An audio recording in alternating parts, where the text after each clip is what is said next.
특별히 특송 가사 중에 이런 내용이 있더라고요. 하늘의 것을 구하게 하소서, 영원한 것을 놓치지 않게 하소서. 뭐 살림살이 하면서 이렇게 살기 쉽지 않은데 그 믿음의 고백에 그렇게 살기를 원하는 우리 회원들의 마음이 담겨 있겠다 싶어서 큰 은혜가 되었습니다. 귀한 시인 우리 하나님이 기쁨으로 받아주셨는 줄 믿습니다. 그리고 오늘 마할할례 저도 모르게 탄성이 나올 정도로 너무 큰 은혜 받았습니다. 위대하신 하나님이 또 기쁨으로 받아주셨는지 믿고요. 자주 해주시면 좋겠습니다. 네, 우리 시온 찬양대 찬양에도 뭐 늘 그렇듯이 큰 은혜 받았습니다. 고맙습니다. 우리 양옆에 있는 분들과 이렇게 한번 인사할까요? 장래에 베푸실 은혜를 바라보는 것이 순종의 원동력입니다.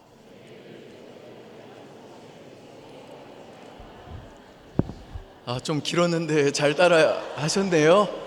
네, 다음부터는 조금 더 짧게 이제 자막 준비해 드릴게요. 제가 조금 얘기하고 나서도 좀 무리겠다 싶었습니다. 장래의 은혜 시리즈 5번째 시간입니다. 이 장래의 은혜 시리즈 설교 전체의 핵심 메시지를 한 문장으로 표현하며 이렇게 표현할 수 있습니다. 방금 여러분이 고백한 내용인데요, 하나님이 장래에 베푸실 은혜를 바라보는 믿음이 순종의 원동력이다. 하나님이 장래에 베푸실 은혜를 바라보는 믿음이 순종의 원동력이다. 이게 이 장래의 은혜 시리즈 설교 전체에 흐르고 있는 가장 중요한 핵심 메시지라고 볼 수 있습니다. 그리스도인이라면 누구나 뭐 죄와의 싸움에서 승리하고 또 하나님을 사랑하고 이웃을 사랑하라는 하나님 말씀에 순종함으로 이 하나님께 영광을 돌리는 삶을 살고 싶어 하는데, 대체 무엇이 우리에게 이 복된 순종의 길을 걸어가게 하는 능력을 주냐 하면, 그 순종의 원동력이 뭐냐 하면 하나님이 장래에 베풀어 주실 그 은혜를 바라보는 믿음이라는 것입니다. 순종의 원동력은 하나님이 장래에 베푸실 은혜를 바라보는 믿음이라는 것이죠. 그래서 우리의 순종이 부족한 이유는요, 우리의 감사가 부족하기 때문이라거나 혹은 우리의 의지가 약하기 때문이 아니라 하나님이 장래에 주실 은혜에 대한 믿음의 결핍 때문입니다. 예컨대 제가 첫 번째 시간에 여러분에게 이런 말씀 드린 거 기억나실 거예요. 성경에 보면 우리가 순종해야 될 여러 하나님의 명령들이 나오죠. 하나님이 우리에게 주신 그 모든 명령들 안에는 하나님이 장래에 베풀어 주실 은혜의 약속이 전제되어 있습니다. 가령 십계명에 도둑질하지 말라고 그랬죠. 왜 우리가 도둑질합니까? 가지고 싶으니까 그런 거죠. 그런데 도둑질하지 말아라, 이 명령에는 하나님의 어떤 약속이 담겨져 있습니까? 얘야, 내가 줄 테니까 그거 너 훔치지 마. 네가 앞으로 살아갈 모든 날 동안 네가 도둑질하지 않아도 내가 너의 모든 필요를 다 채워줄 거니까 너 도둑질하지 않아도 돼. 이 장래에 주실 하나님의 은혜가 약속돼 있다는 거예요. 하나님께서 또 우리에게 네 이웃을 내 몸과 같이 사랑해라. 네가 가지고 있는 거 이웃을 섬기고 또 그 이웃에게 나누어 주어라 명령하셨죠. 이 급진적인 명령에는 무슨 약속이 전제되어 있습니까? 네가 그렇게 섬기고 나누는 삶을 살아도 내가 너를 망하게 두지 않을 거야. 내가 너에게 필요한 모든 거 네가 나누어 주고 베풀어 줘도 부족함 없도록 내가 넘치도록 공급해 줄 거고, 네 인생을 내가 끝까지 책임져 줄 거야. 이 약속이 전제되어 있다는 거예요. 하나님이 우리에게 장래의 은혜를 주실 거라는 이 약속에 대한 믿음이 있을 때 우리는요, 도둑질하지 말아라, 이웃을 사랑하고 섬겨라, 네 것을 가지고 나누어 줘라, 이 하나님의 명령에 순종할 수 있게 된다는 것입니다. 그러니까 하나님께서 장래에 베푸실 그 은혜, 그 은혜를 바라보는 우리의 믿음이 우리가 순종을 가능케 만드는 순종의 원동력이라는 것이죠. 그런데 지난 시간에는 우리가 또 뭘 배웠습니까? 우리 신자는 전생애 동안 복음을 믿는 믿음으로 산다, 이걸 공부했었죠. 하나님이 우리를 구원하신 목적은 우리가 그분의 다스림과 그분의 말씀에 순종하는 하나님 나라 백성 만들기 위해서인데, 그 순종은 어디로부터 흘러나오냐? 복음을 믿는 우리의 믿음에서 그 순종이 흘러나온다 그랬습니다. 그러니까 순종은 복음을 믿는 믿음에서 흘러나오는 열매라는 거죠. 그러니까 우리가 복음을 믿음으로 살 때 하나님께서는 복음을 믿는 그 믿음을 통해 우리에게 순종할 수 있는 능력과 은혜를 주신다는 거예요. 그렇기 때문에 우리 신자는 어떻게 살아야 된다고 그랬습니까? 매일매일 복음을 들어야 되고 그 복음을 믿는 믿음으로 전생애 동안 그렇게 살아야 된다 말씀드렸습니다. 자, 그러면 이 복음을 믿는 믿음도 순종의 열매를 만들어내고 또 이 하나님이 장래에 베푸실 은혜를 바라보는 믿음도 순종의 열매를 만들어낸다고 그러는데 이 복음을 믿는 믿음과 하나님이 장래에 베푸실 은혜를 바라보는 이 믿음, 이 둘은 어떤 관계가 있을까요? 오늘 제가 설교 제목을 복음과 장래의 은혜라고 정했습니다만 원래 제목은 더 길었어요. 복음을 믿는 믿음과 하나님이 장래에 베푸실 은혜를 바라보는 이 믿음의 관계가 이 오늘 설교의 제목이자 주제라고 보시면 됩니다.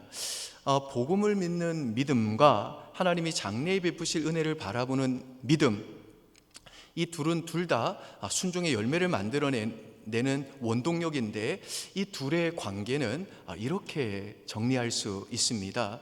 우리가 날마다 복음을 듣고 이 복음을 믿는 믿음으로 살면 하나님이 우리에게 장래의 은혜를 주실 것을 믿는 믿음으로 살게 된다는 거예요.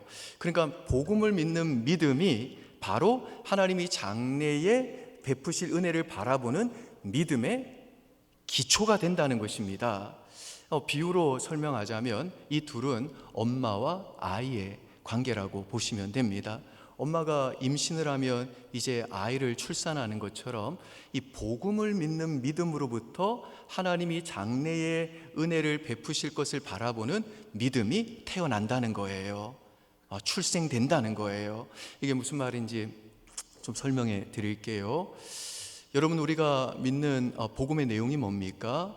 복음은 너가 구원받기 위해서는 이런저런 조건을 갖춰야 돼, 이런저런 행위를 해야 돼 라고 하는 조언이나 충고가 아니라 예수 그리스도께서 죄와 사탄과의 전쟁에서 승리하셨다, 예수께서 우리의 구원을 다 이루셨다라는 승리의 좋은 소식이라고 그랬죠. 하나님의 아들 예수 그리스도께서 십자가 죽음을 통해 우리 죄값을 다 지불하심으로 우리의 모든 죄를 용서하시고 우리 대신 하나님의 율법에 100% 순종함으로 우리들이 이제 그 마지막 최후의 심판대 앞에서 재판장이신 하나님 앞에 담대히 설 수 있는 그 완전한 의를 이루셨다라는 이 기쁜 소식, 이 승리의 좋은 소식이 바로 복음이에요. 그런데 오늘 본문에서 사도 바울은요, 이 복음을 하나님 아버지의 입장에서, 성부 하나님의 입장에서 이렇게 또 다른 각도에서 이렇게 설명합니다.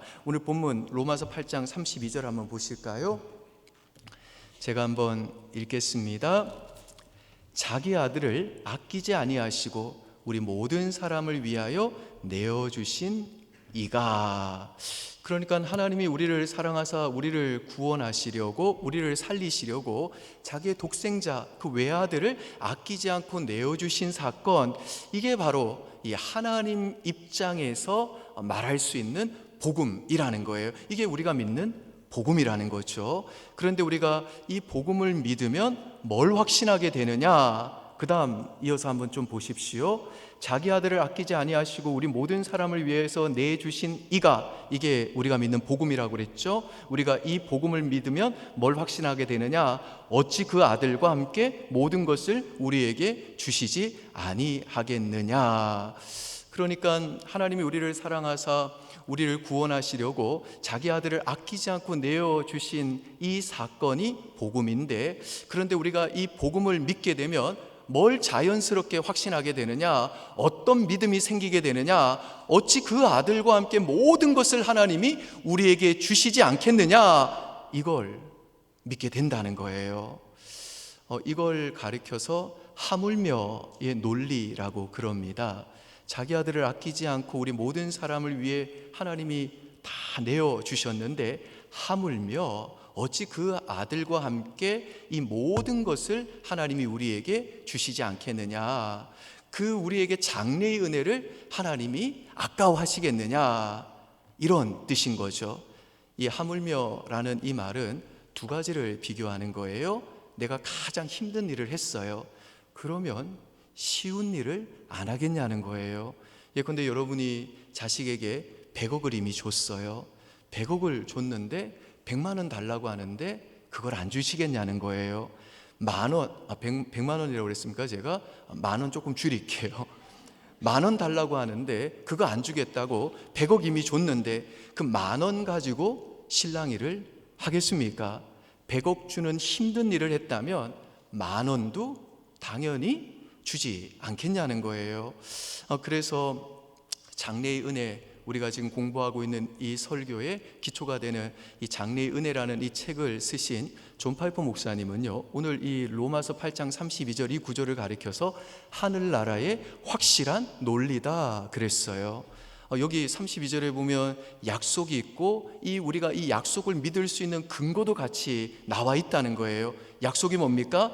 하나님이 모든 걸 우리에게 선물로 주시겠다. 하나님이 너희의 평생의 전생애 동안 장래의 은혜를 풍성히 주겠다. 이 약속이 나와 있다는 거죠.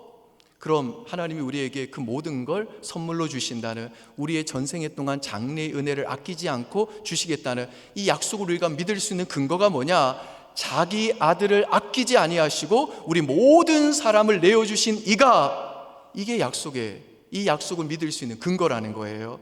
하나님께서 우리에게 내가 너희에게 모든 걸 줄 수 있어, 너희들을 위해서 내가 장래의 은혜를 아끼지 않을 거야, 너희들을 위해서 내가 아낄 만한 것은 더 이상 존재하지 않아 라고 말씀하실 수 있는 근거가 뭐냐?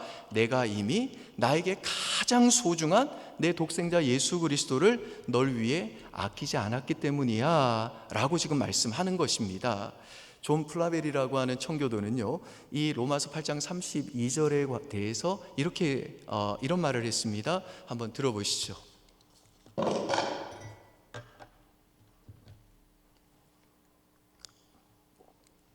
하나님 아버지께서 자신의 외아들에게 채찍과 눈물, 신음, 한숨, 불행한 상황을 허락하신 것이 분명하다면, 그렇다면 그 이후에 고통받는 자신의 모든 자녀들을 위하여 영적이든 일시적이든 그들에게 선이 되는 그 어떤 자비와 평안 그리고 특권을 허락하시지 않으리라는 것은 도저히 상상할 수도 없는 일이다. 하나님께서 우리를 살리시기 위해서 자신의 외아들에게 그 십자가의 모진 고통을 허락해 주셨다면 우리들에게 다른 것들을 주시지 않을 리가 없으시다는 거죠. 그러니까 하나님이 우리를 사랑하사 우리를 구원하시기 위해 하나님 아버지께 가장 소중히 여기시는 자기 아들을 아끼지 않으셨다는 이 복음을 우리가 믿으면 하나님이 우리에게 장래의 은혜를 베풀어 주실 것을 바라보는 믿음을 자연스럽게 가지게 된다는 거예요. 하나님이 자기 아들을 아끼지 아니하시고 우리를 위해 내어주셨다라고 하는 이 복음을 우리가 날마다 붙들고 이 복음을 날마다 다시 듣고 이 복음을 다시 믿음으로 붙들면 그 믿음으로부터 우리의 미래에 하나님이 은혜 베푸실 것에 대한 확실한 믿음을 가지게 된다는 것입니다. 하나님이 자기 아들을 아끼지 아니하시고 우리를 위해 내어주셨다라는 이 복음은 우리 미래에 하나님이 그 은혜 베푸실 것에 대한 확실한 보장이 되고 근거가 된다는 거예요. 그래서 우리가 복음을 날마다 듣고 이 복음을 믿음으로 살면 하나님이 그 아들을 아끼지 않고 날 위해 내어주실 정도로 날 사랑하시고 내게 가장 좋은 거 주시기를 기뻐하시는 선하신 내 아버지라고 하는 이 믿음이, 이 확신이 더 깊어지면서 그분이 내게 장래의 은혜를 베푸실 거라는 믿음으로 살게 되고 그분이 내게 명령하신 모든 말씀도 내게 유익이 되겠구나, 이 믿음으로 순종의 길을 걸어가게 된다는 것입니다. 많은 신학자들이요, 이 로마서 8장 32절을 바울이 기록할 때에 바울이 분명히 창세기 22장 사건을 염두에 두고 썼을 거다, 그렇게 해석합니다. 여러분, 창세기 22장 기억하시죠? 하나님이 아브라함에게 내 아들, 내 독자 이삭을 번제로 바쳐라 명령하셨죠. 이 사건은 예수 그리스도의 그 십자가 죽음을 그림자처럼 미리 보여주는 의미가 있어요. 이 사건을 통해 하나님께서 아브라함에게, 그리고 저와 여러분에게 가르치시는 게 뭡니까? 너는 네 아들을 제물로 삼을 수 있느냐라는 도전이에요. 아브라함의 그 믿음이 절정에 이르렀을 때 그 아들을 바치게 되잖아요. 번제는 다 한 개도 남김없이 다 태우는 거거든요. 근데 그걸 순종했다고요? 정말 놀라운 일이죠. 그런데 하나님이 우리에게 만약 그 명령을 하신다면 우리 중에 과연 누가 우리의 사랑하는 자식을 그렇게 하나님이 명령하셨다고 번제로 바칠 수 있겠어요? 아브라함의 아들은 이삭인데 외아들이었고, 그것도 100살에 낳은 귀한 아들 하나였는데, 그 아이를 번제로 바치라고 했을 때 그 아비된 그 아브라함의 심정이 어땠을지 부모된 자들은 어느 정도는 짐작이 되잖아요. 그러니까 이 사건을 통해 하나님이 우리에게 도전하시는 것은 뭐냐? 아들을 제물 삼는다는 게 무슨 의미인지 아느냐라는 거예요. 그러니까 이 사건은 하나님 아버지께서 우리를 어떻게 사랑하셨고 어떻게 아끼시는가를 보여주는 사건이라는 것입니다. 그래서 오늘 사도 바울이 아브라함이 그 아들 이삭을 바친 이 사건을 염두에 두고 자기 아들을 아끼지 아니하시고 우리 모든 사람을 위하여 내주시니가 어찌 그 아들과 함께 모든 것을 우리에게 주시지 않게 하겠느냐? 너 생애 전 일생을 통해서 하나님이 너에게 장래의 은혜를 베풀지 아니하겠느냐? 이 말씀을 하고 계시는 거라는 거예요. 여러분, 오늘 이 본문에 나오는 모든 것이라는 이 말에는 정말 모든 게 다 들어가 있어요. 그런데 우리가 이 말을 들으면 이렇게 생각하잖아요. 하나님이 우리한테 모든 걸 주신다고? 그러면 왜 내 삶이 이 모양이지? 이런 생각이 들지 않습니까? 모든 걸 주신다면 거기에는 돈도 있고 건강도 있고 행복도 있고 다 있는 거잖아요. 그런데 하나님이 우리에게 이런 걸 다 주시지는 않는 것 같거든요. 그러니까 모든 것을 주시지 않겠느냐 하는 이 말을 우리가 도대체 어떻게 받아들여야 하는가, 이런 의문이 생긴다는 거죠. 이 모든 것이라는 이 말이 28절에도 나옵니다. 28절 유명한 말씀이죠. 한번 보실까요? 여러분 읽습니다. 시작. 사랑하는 자 곧 그의 뜻대로 부르심을 입은 자들에게는 모든 것이 합력하여 선을 이루느니라. 여기서도 모든 것이라는 말을 쓰고 있죠. 그런데 우리가 지금 내 현실을 보면 하나님이 모든 것을 선물로 주신다는 이 이야기를 믿기가 참 어렵다는 거죠. 그런데 하나님이 우리에게 주시는 이 모든 것이 합력하여 선을 이룬다는 이 말의 의미가 뭐냐면, 하나님은 우리들이 예수 그리스도의 형상으로 본받아 가는 일을 위해 그 어떤 것도 아끼지 않고 우리에게 모든 것 주신다는 거예요. 우리에게 필요한 장래의 은혜를 다 주신다는 겁니다. 로마서 8장 29절 보시죠. 시작. 미리 아신 자들을 또한 그 아들의 형상을 본받게 하기 위하여 미리 정하셨으니 이는 그로 많은 형제 중에서 맏아들이 되게 하려 하심이니라. 여러분, 제가 지난주에 구원에 대해서 얘기하면서 우리의 구원은 시작이 있고 과정이 있고 완성이 있다 그랬죠. 그 완성이 뭐라고 그랬습니까? 우리가 예수님을 처음 믿고 나서 우리의 전생애 동안 여전히 우리 안에 남아있는 이 죄의 오염으로부터 점점 더 우리의 인격과 성품이 예수님을 닮아가는, 이 거룩해져가는 이 성화의 과정을 통과하고 결국 우리의 몸과 영혼이 죄로부터 완전히 자유케 되고 예수님처럼 점과 흠이 전혀 없는 완전한 상태가 되는 영화의 단계, 그 단계가 바로 우리 구원의 완성이라고 그랬죠. 오늘 하나님께서 모든 것을 아끼지 않고 우리에게 주신다, 모든 것이 합력하여 선을 이루어 주신다 라고 하신 이 말은 너희들은 구원에서 절대로 중도 탈락하지 않을 것이고 너희 구원이 완성되는 그 영화의 자리까지 반드시 갈 것이다, 이 말을 하고 계시는 거예요. 뭘 통해서요? 모든 것을 통해서, 너의 어려움, 너의 좋은 일, 너의 상실, 너의 건강, 너의 질병, 또는 이런저런 많은 인생의 그 즐거움과 슬픔, 기쁨과 눈물, 이 모든 것을 통해서 하나님은 결국 그 모든 것으로 인하여 너가 그리스도를 닮아가게 되는 성화의 과정을 통과해서 결국에는 너의 구원이 완성되는 그 영화의 자리까지 내가 실패하지 않고 반드시 끌고 가겠다, 이 얘기를 하고 있는 거라는 거예요. 그러니까 오늘 사도 바울이 모든 것이 합력하여 선이 된다고 했을 때 이 선은 뭐냐면 우리가 예수 그리스도를 닮아가는 겁니다. 이게 최고의 선이라는 거예요.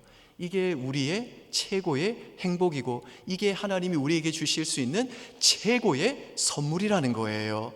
그러므로 예수 믿는 우리가 추구해야 될 가장 중요한 게 뭐냐면 그리스도의 형상을 닮아가는 것이에요. 제가 교회를 성장시키는 것보다 더 중요한 것은 제가 그리스도를 닮아가는 거예요.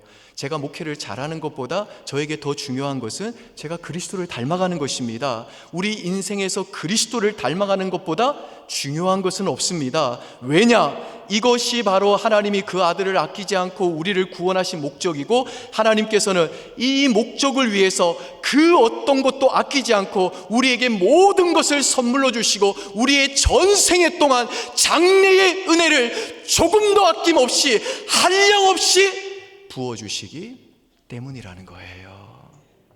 믿습니까, 여러분? 여러분, 우리가 신앙생활 하다 보면 하나님이 과연 계신가? 하나님은 살아계신가? 이런 의문이 생기고 하나님이 내 기도에도 응답하지 아니하시는 소위 침묵하시는 하나님처럼 여겨질 때가 있습니다. 그렇죠. 종교개혁자 루터는요, 이 침묵하시는 하나님을 숨어 계시는 하나님이라고 그랬어요. 그런데 이 마틴 루터는요, 하나님이 자신을 이적과 기사 가운데서 그분의 살아계심을 드러내실 때보다 하나님이 안 계신 것 같은 상황, 하나님이 아무런 힘이 없는 것 같은 상황, 하나님이 정말 무력해 보이는 상황, 하나님이 침묵하시고 숨어 계시는 상황이 오히려 하나님을 더 깊이 드러낸다 그랬어요. 이게 마틴 루터의 아주 역설적인 신앙인데요.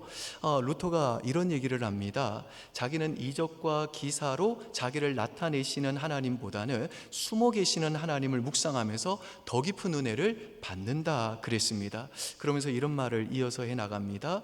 여러분, 출애굽 사건이나 10가지 재앙이나 홍해 사건에서 하나님은 이적과 기사로 자신을 드러내셨죠.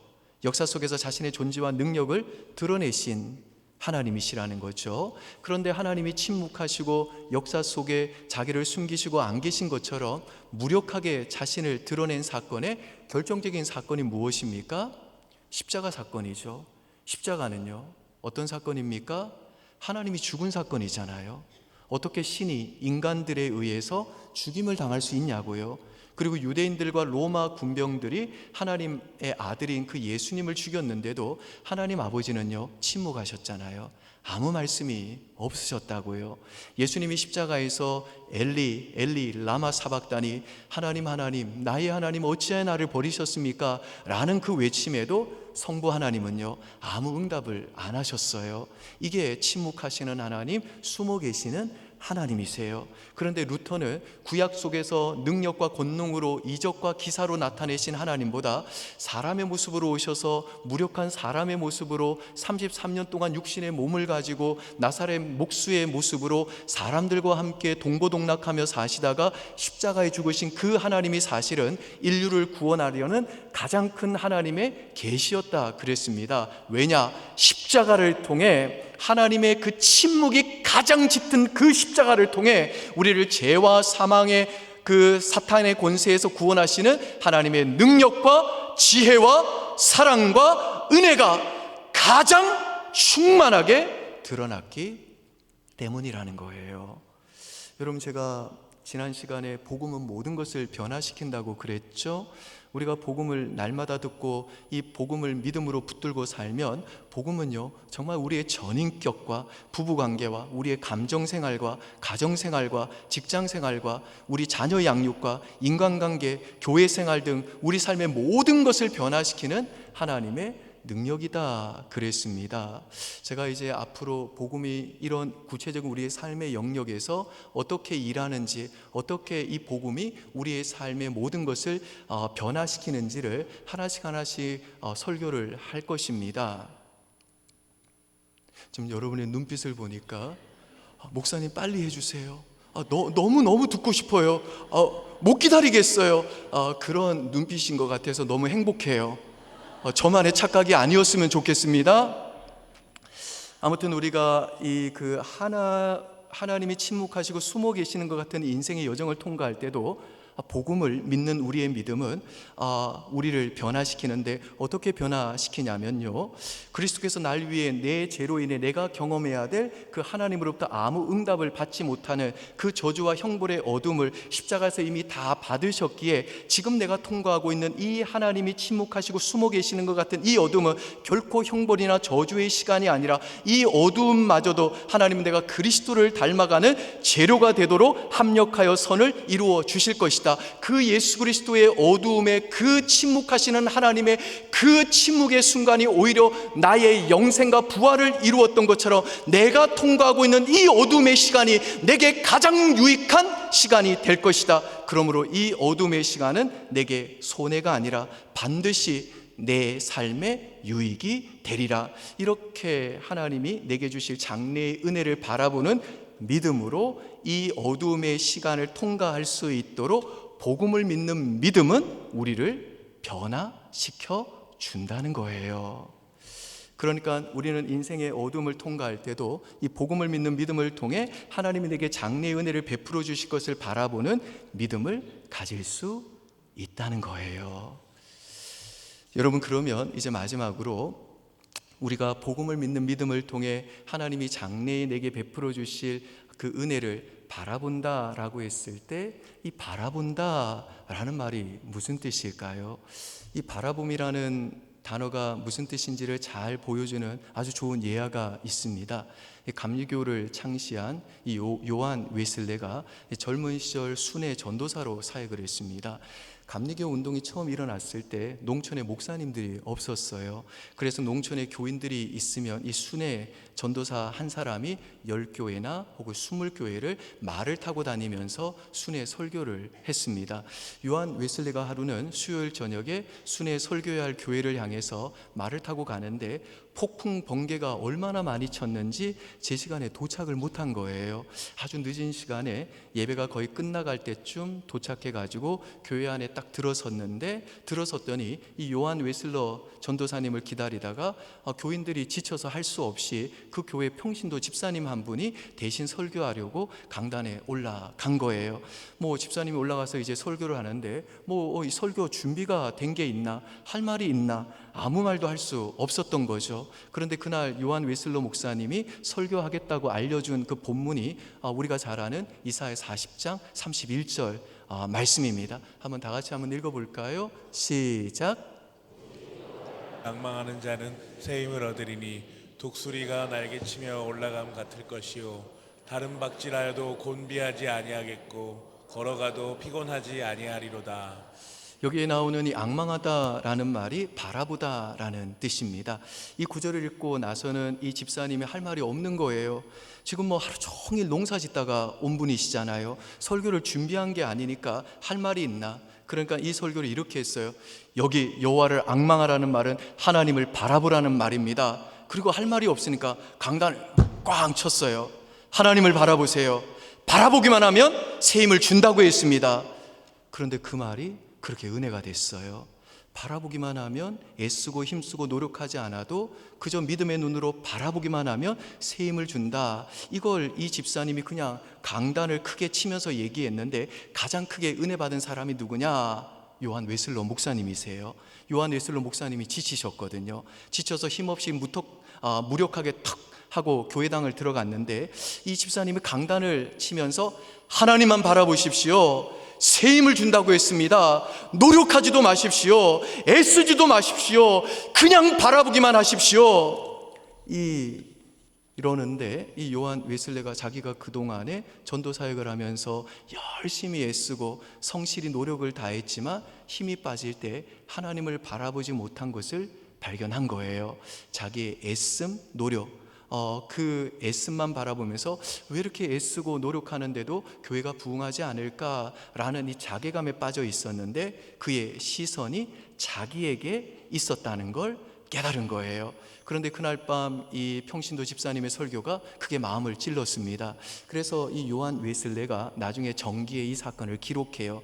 나에게 큰 영적 각성을 준 사건, 여호와를 바라보라. 그 후로 나는 힘이 들고 무력할 때마다 하나님을 바라보는 것을 멈추지 않았다. 이상하게 바라보고 있으면 힘이 빠졌다가도 절망했다가도 좌절했다가도 바라보는 중에 새로운 힘이 도달하는 것을 느꼈다. 성령께서 새로운 열정, 새로운 동기부여, 새로운 믿음의 힘을 내 안에 불러일으켜 주시는 것을 느끼게 되었다. 그러므로 하나님을 바라보자. 이게 요한 웨슬러의 묵상집에 나오는 이야기예요. 여러분, 이게 바로 하나님이 우리에게 베푸실 장래의 은혜를 바라본다는 말의 의미라는 것입니다. 그러니까 때로 하나님이 내 기도에 침묵하시는 것처럼 보이고 내 현실을 보면 하나님이 꼭 숨어 계시는 것처럼 보이는 그 어둠의 시간을 통과할 때도 다시 복음으로 돌아가서 그 복음을 통해 날 사랑하사 날 위하여 자기 아들을 아끼지 않고 십자가에 그 죽음에 내어주신 하나님 아버지를 향해 우리의 믿음의 시선을 다시 고정시키고 그 하나님 아버지께 우리의 믿음을 응시하고 하나님 지금 이 상황도 다스리고 계시고 모든 것이 합력하여 내게 선이 되도록 일하고 계시고 내게 가장 좋은 거 주실 거다. 내 미래를 책임져 주실 거다. 하나님이 결국 이 어둠 속에서도 내 삶에 개입하시고 나를 가장 좋은 길로, 가장 안전한 길로, 가장 완벽한 길로 인도해 주실 거다. 이 믿음으로 사는 것, 이게 바로 장래의 은혜를 바라본다는 말의 의미라는 것입니다. 믿습니까, 여러분? 바라기는 이번 한 주간도 날마다 이 복음을 듣고 복음을 믿는 믿음을 통해 하나님이 장래의 은혜를 베푸실 것을 바라봄으로 하나님이 주시는 새 힘을 얻고 순종의 길 멋지게 걸어가는 저와 여러분 될 수 있기를 주님의 이름으로 축원드립니다.